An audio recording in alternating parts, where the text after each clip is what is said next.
نحمدہ ونصلی علی رسولہ الکریم۔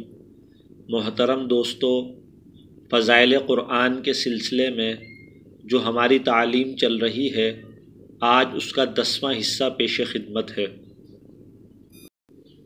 حضرت ابو ہریرہ رضی اللہ عنہ نے حضور اقدس صلی اللہ علیہ وسلم کا یہ ارشاد نقل کیا ہے کہ کوئی قوم اللہ کے گھروں میں سے کسی گھر میں مجتمع ہو کر تلاوت کلام پاک اور اس کا دور نہیں کرتی مگر ان پر سکینہ نازل ہوتی ہے اور رحمت ان کو ڈھانپ لیتی ہے، ملائکہ رحمت ان کو گھیر لیتے ہیں اور حق تعالی شانہ ان کا ذکر ملائکہ کی مجلس میں فرماتے ہیں۔ اس حدیث شریف میں مکاتب اور مدرسوں کی خاص فضیلت ذکر فرمائی گئی جو بہت سی انواع اکرام کو شامل ہے۔ ان میں سے ہر اکرام ایسا ہے کہ جس کے حاصل کرنے میں اگر کوئی شخص اپنی تمام عمر خرچ کر دے تب بھی ارزاں ہے۔ پھر چہ جائے کہ ایسے متعدد انعامات فرمائے جائیں۔ بالخصوص آخری فضیلت آقا کے دربار میں ذکر، محبوب کی مجلس میں یاد ایک ایسی نعمت ہے جس کا مقابلہ کوئی چیز بھی نہیں کر سکتی۔ سکینہ کا نزول ہونا متعدد روایات میں وارد ہوا ہے۔ اس کے مصداق میں مشائخ حدیث کے چند اقوال ہیں، لیکن ان میں کوئی ایسا اختلاف نہیں کہ جس سے آپس میں کچھ تعارض ہو، بلکہ سب کا مجموعہ بھی مراد ہو سکتا ہے۔ حضرت علی رضی اللہ عنہ سے سکینہ کی تفسیر یہ نقل کی گئی ہے کہ وہ ایک خاص ہوا ہے جس کا چہرہ انسان کے چہرے جیسا ہوتا ہے۔ علامہ سدی رحمۃ اللہ علیہ سے نقل کیا گیا کہ وہ جنت کے ایک طشت کا نام ہے جو سونے کا ہوتا ہے۔ اس میں انبیاء علیہ السلام کے قلوب کو غسل دیا جاتا ہے۔ بعض نے کہا کہ یہ خاص رحمت ہے۔ طبری رحمۃ اللہ علیہ نے اس کو پسند کیا ہے کہ اس کے سکون قلب مراد ہے۔ بعض نے کہا ہے کہ طمانینت مراد ہے۔ بعض نے اس کی تفسیر وقار سے کی ہے تو کسی نے ملائکہ سے، بعض نے اور بھی اقوال کہے ہیں۔ حافظ رحمۃ اللہ علیہ کی رائے فتح الباری میں یہ ہے کہ سکینہ کا اطلاق سب پر آتا ہے۔ نبی رحمۃ اللہ علیہ کی رائے ہے کہ یہ کوئی ایسی چیز ہے جو جامع ہے طمانینت، رحمت وغیرہ کو، اور ملائکہ کے ساتھ نازل ہوتی ہے۔ کلام اللہ شریف میں ارشاد ہے فَأَنزَلَ اللَّهُ سَكِينَتَهُ عَلَيْهِ، سورہ توبہ۔ هُوَ الَّذِي أَنزَلَ السَّكِينَةَ فِي قُلُوبِ الْمُؤْمِنِينَ، سورہ فتح۔ اور ایک اور جگہ ارشاد ہے فِيهِ سَكِينَةٌ مِّن رَبِّكُمْ، غرض متعدد آیات میں اس کا ذکر ہے اور احادیث میں متعدد روایات میں اس کی بشارت فرمائی گئی ہے۔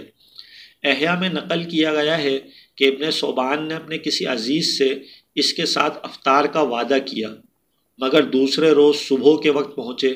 انہوں نے شکایت کی تو کہا کہ اگر میرا تم سے وعدہ نہ ہوتا تو ہرگز نہ بتاتا کہ کیا معنی پیش آیا۔ مجھے اتفاقاً دیر ہو گئی تھی، حتیٰ کہ عشاء کی نماز کا وقت آ گیا۔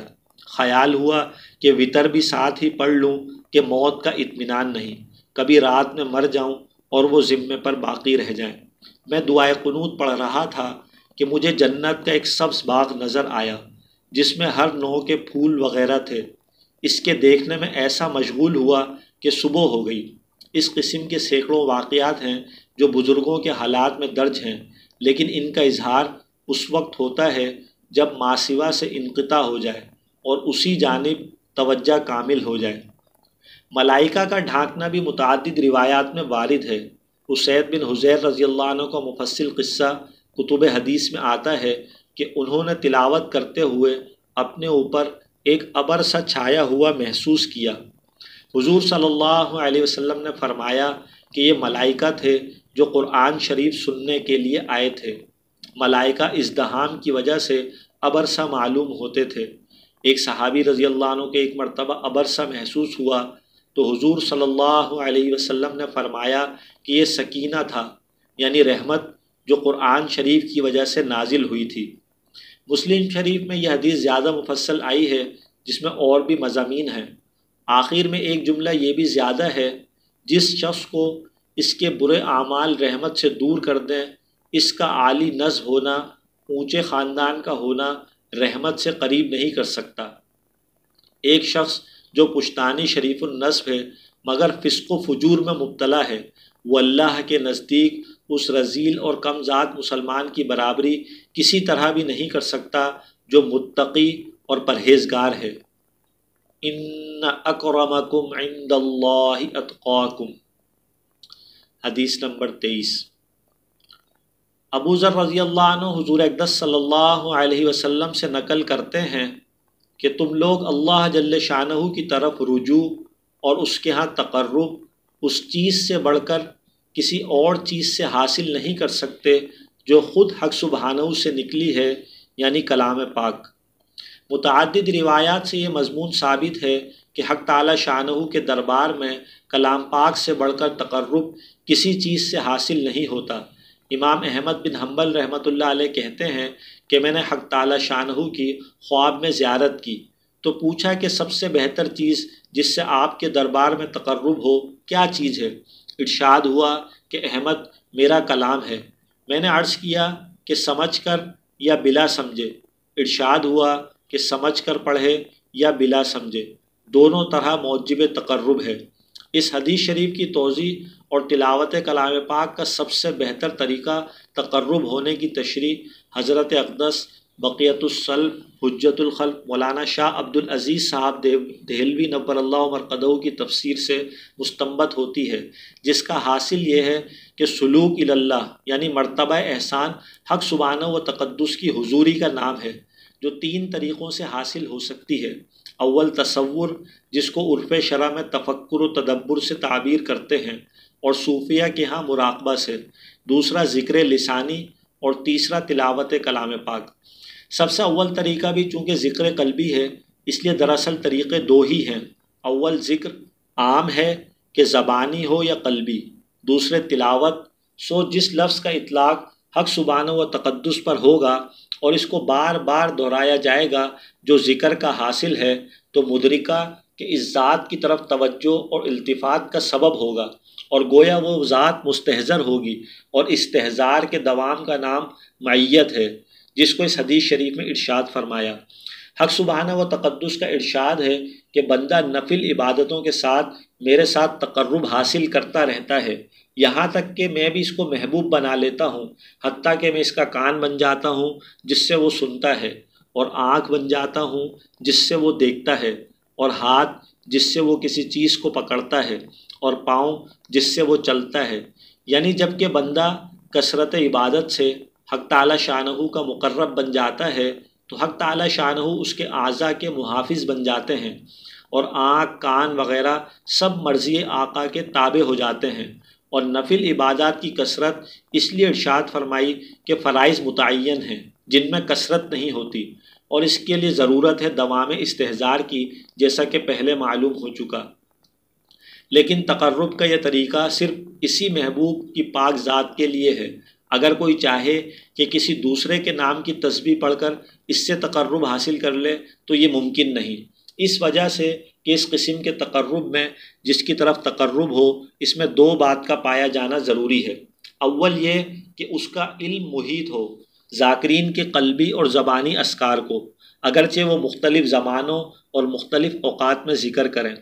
دوسرے یہ کہ ذکر کرنے والے کے مدرکہ میں تجلی اور اس کے پر کر دینے کی قدرت ہو، جس کو عرف میں نزول اور قرب سے تعبیر کرتے ہیں۔ یہ دونوں باتیں چونکہ اسی مطلوب میں پائی جاتی ہیں، اس لیے طریقے بالا سے تقرب بھی اسی پاک ذات سے حاصل ہو سکتا ہے، اور اسی کی طرف اس حدیث قدسی میں اشارہ ہے جس میں ارشاد ہے، جو شخص میری طرف ایک بالش نزدیک ہوتا ہے تو میں اس کی طرف 1 ہاتھ قریب ہوتا ہوں، اور جو شخص میری طرف 1 ہاتھ آتا ہے میں اس کی طرف 1 باع آتا ہوں، یعنی دونوں ہاتھوں کی لمبائی کے بقدر، اور جو شخص میری طرف معمولی رفتار سے آتا ہے میں اس کی طرف دوڑ کر چلتا ہوں۔ یہ سب تشبیہات سمجھانے کے لیے ہیں، ورنہ حق سبحانہ و تقدس چلنا پھرنا وغیرہ سب سے مبرہ ہیں۔ مقصود یہ ہے کہ حق سبحانہ و تقدس اپنے یاد کرنے اور ڈھونڈنے والوں کی طرف ان کی طلب اور صحیح سے زیادہ توجہ اور نزول فرماتے ہیں، اور کیوں نہ فرمائیں کہ کریم کے کرم کا تقاضا یہی ہے۔ پس جب کہ یاد کرنے والوں کی طرف یاد کرنے میں دوام ہوتا ہے تو پاک آقا کی طرف سے توجہ اور نزول میں دوام ہوتا ہے۔ کلام الہی چونکہ سراسر ذکر ہے اور اس کی کوئی آیت ذکر و توجہ اللہ سے خالی نہیں، اس لیے یہی بات اس میں بھی پائی جاتی ہے، مگر اس میں ایک خصوصیت زیادہ ہے جو زیادتی تقرب کا سبب ہے، وہ یہ کہ ہر کلام متکلم کی صفات اور اثرات اپنے اندر لیے ہوئے ہوا کرتا ہے، اور یہ کھلی ہوئی بات ہے کہ فساق و فجار کے اشعار کا ورد رکھنے سے اس کے اثرات پائے جاتے ہیں اور اتقیاء کے اشعار سے ان کے ثمرات پیدا ہوتے ہیں۔ اسی وجہ سے منطق میں غلوب سے تکبر پیدا ہوتا ہے اور حدیث کی کثرت و مزاولت سے تواضع پیدا ہوتی ہے۔ یہی وجہ ہے کہ فارسی اور انگریزی نفس زبان ہونے میں دونوں برابر ہیں، لیکن مصنفین جن کی کتب پڑھائی جاتی ہیں ان کے اختلاف اثرات سے ثمرات میں بھی اختلاف ہوتا ہے۔ بالجملہ چونکہ کلام میں ہمیشہ متکلم کے اثرات پائے جاتے ہیں، اس لیے کلام الہی کے تکرار ورد سے اس کے متکلم کے اثرات کا پیدا ہونا اور ان سے طبعاً مناسبت پیدا ہو جانا یقینی ہے۔ نیز ہر مصنف کا قاعدہ ہے کہ جب کوئی شخص اس کی تالیف کا اہتمام کیا کرتا ہے تو فطرتاً اس کی طرف التفات اور توجہ ہوا کرتی ہے۔ اس لیے حق تعالی شانہ کے کلام کا ورد رکھنے والے کی طرف حق سبحانہ و تقدس کی زیادتی توجہ بھی بدہی اور یقینی ہے، جو زیادتی قرب کا سبب ہوتی ہے۔ آقا کریم اپنے کرم سے مجھے بھی اس لطف سے نوازیں اور تمہیں بھی، آمین۔